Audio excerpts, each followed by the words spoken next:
I'll call the October 19th meeting of the Waterworks Board. Would you please take roll? Nick Furtek, Present. Bill Manasopoulos, Present. Ken Gambala, Here. Wayne Pondinas, He's online. is online, muted. Chris Salatis, Present. Okay, well, I'm present, unmuted. Sorry. Thank you, Wayne. okay. We're good. We have the minutes for the September 21st meeting to look at. If you have any comments, questions, corrections. If not, I'll look for a motion to accept. I'd like to make a motion to accept the minutes as presented. I'll second that. All in favor signify by aye. Aye. Aye. Aye. Motion carried unanimous. You should have a copy of the Water District proposed budget. I don't know if there's anything we need to do with that. It's exciting reading, I know. No, I had just put this in your packet for your viewing pleasure. This was the budget that the town council is in the process of adopting. They're doing the water board, the water districts, the sanitary districts, and their own budgets. So they're being, they were read on first reading at the last meeting. They will be read again next Wednesday. There's about just shy of a $17,000 increase in the water district's budget from this year to next year. If you have last year's budget, you'll be able to see the differences, minor things, mostly salaries, fuel costs. And then we also are applying for the excess growth levy, which will apply to the three budgets that I just mentioned. And then we'll get put into there, and it's accounted for in that budget.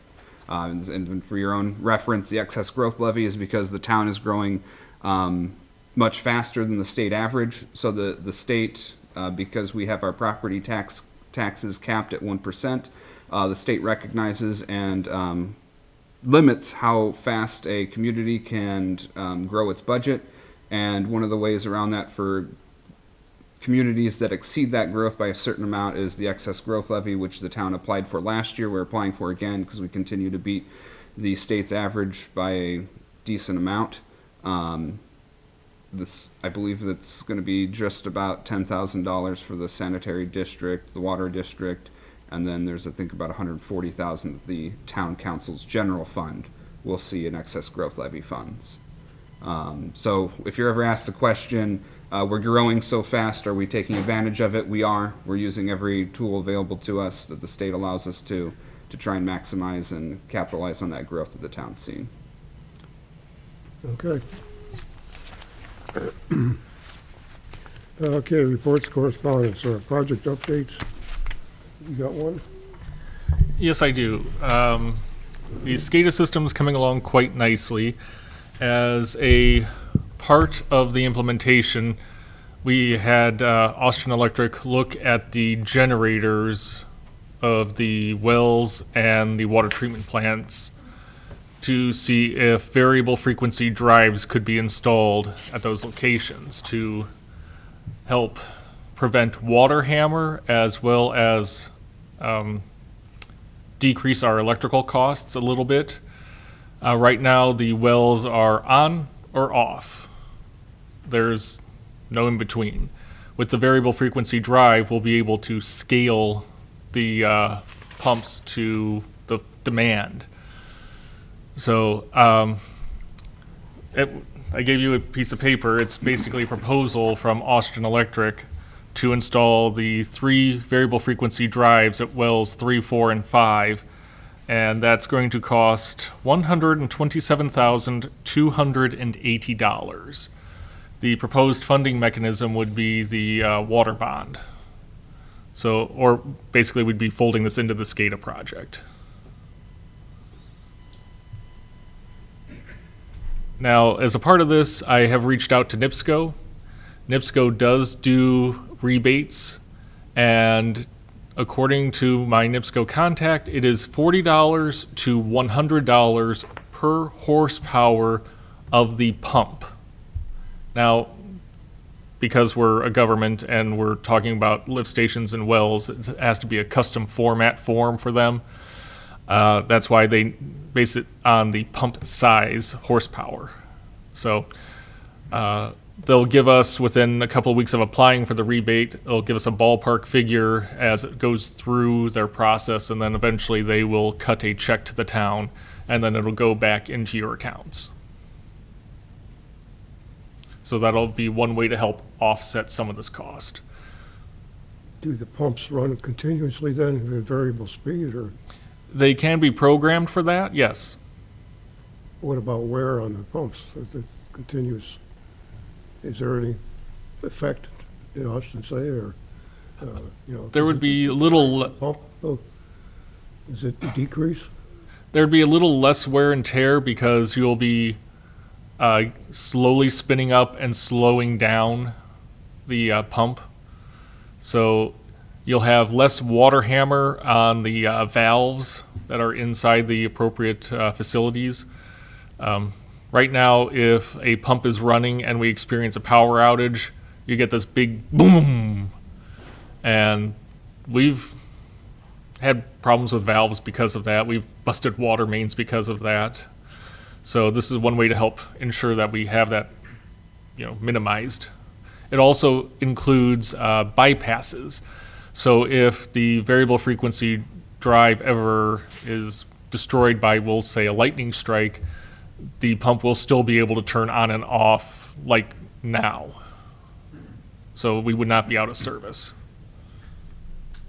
That's actually a problem we have with Lift Station 1, but that's for the other board.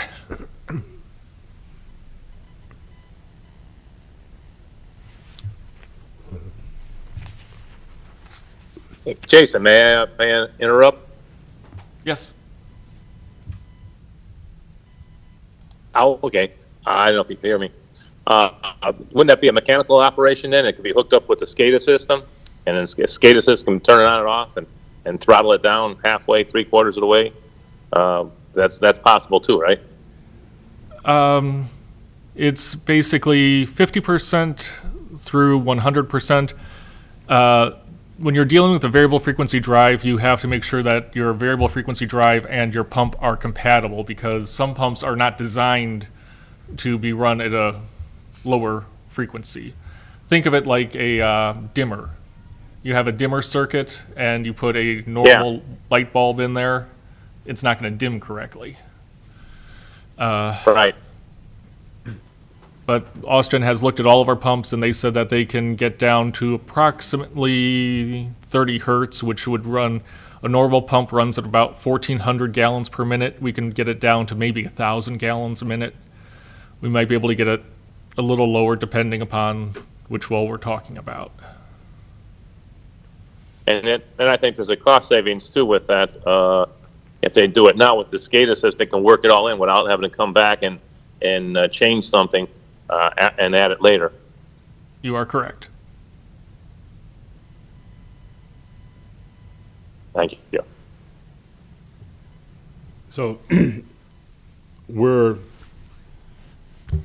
which I don't even know how to put it. Did we find out if, and again, it's usually my same question, why we're just going with one person and not trying to find a lower price? And I'm pretty sure I know the answer, but could you give it to me anyways?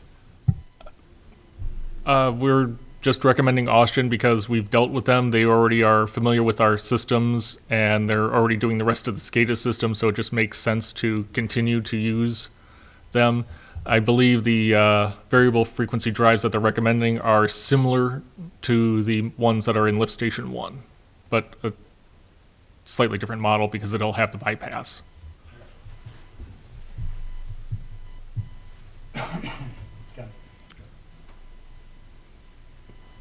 Wayne, does this money come out of the bond issue, or what? I think so. And I think Jason already said that. Do we need to, we don't need to do this tonight, do we? If we want to move forward in having the integration done with the SCADA system, it would be nice to get it done tonight so it can go before the council at their meeting next Wednesday.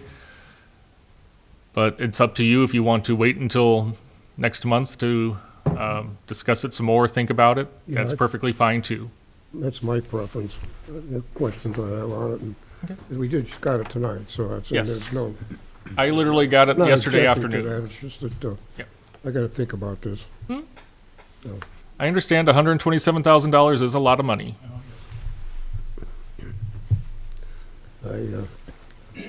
I think we'll just say no motion, we'll just, all right. Do we need a motion to carry it on to the Nope. next meeting? Taken under advisement. Alright. I do have another update. Ken and me were briefly talking about this before the meeting started. We had an emergency project we had to do along 41. The state notified us about two and a half weeks ago that we were in conflict with their 41 project over by the Chop House at 108th. Our water line was in their way of was in the way of what is going to be their box culvert. So we were told by Milestone, formerly Walsh and Kelly, that we had to lower our water line about 18 inches. We had to do it within a week. So we didn't have time to, unfortunately, go through the formal process. We did solicit 3 quotes from local construction companies. We took the lowest of the 3 quotes, which was Grimmer Construction at just shy of, I think, $19,000 to lower that water main 18 inches and replace the gravel. It took us 2 days. There was minimal interference. There was some interference to the business there, the Chop House. But we're done. We're out of conflict now, and we're just waiting for the next conflict. Yeah, what's next, yeah? Yeah. So that's, I don't believe that's on your docket, but that'll probably be on your next meeting's docket. Okay, any other projects, updates? I see we have a report from Haas on projects, and then there's some water main replacements, which we have been doing over the years, trying to replace certain much water main, especially the ones that we have the most breaks. So if you want to look that over, we don't have to do anything about it, just you can see what they're planning on doing. I don't know if Bill and Nick have that. It was an email that was sent to, I believe, just me, Bob Davis, Wayne, and Ken. Okay. I will forward it to the, Can you send them copies? to you two, You don't need to for take your action review. on it. Okay. They were it's outlining projects that were identified in the water bond, and seeing if we're ready to start moving forward with that. So I'll forward it to you guys, and you can digest that and be ready for the next meeting. Okay. There are no other updates. We'll go to payment of the bills, which is for the water utility APVs for October 19th. We have $485,791.68. Any comments or questions? If not, I'll entertain a motion. I'd like to make a motion to pay the water APVs as presented. I'd second that. Okay, all in favor signify by aye. Aye. Aye. Motion carried. And we have the Water District APVs for October 19th of $21,167.16. If there's no questions on that, then that's mostly payroll and NIPSCO. And I'll entertain a motion. I'd like to make a motion to pay the water utility dockets as presented. I'll second that. All in favor signify by aye. Aye. Aye. Aye, motion carried.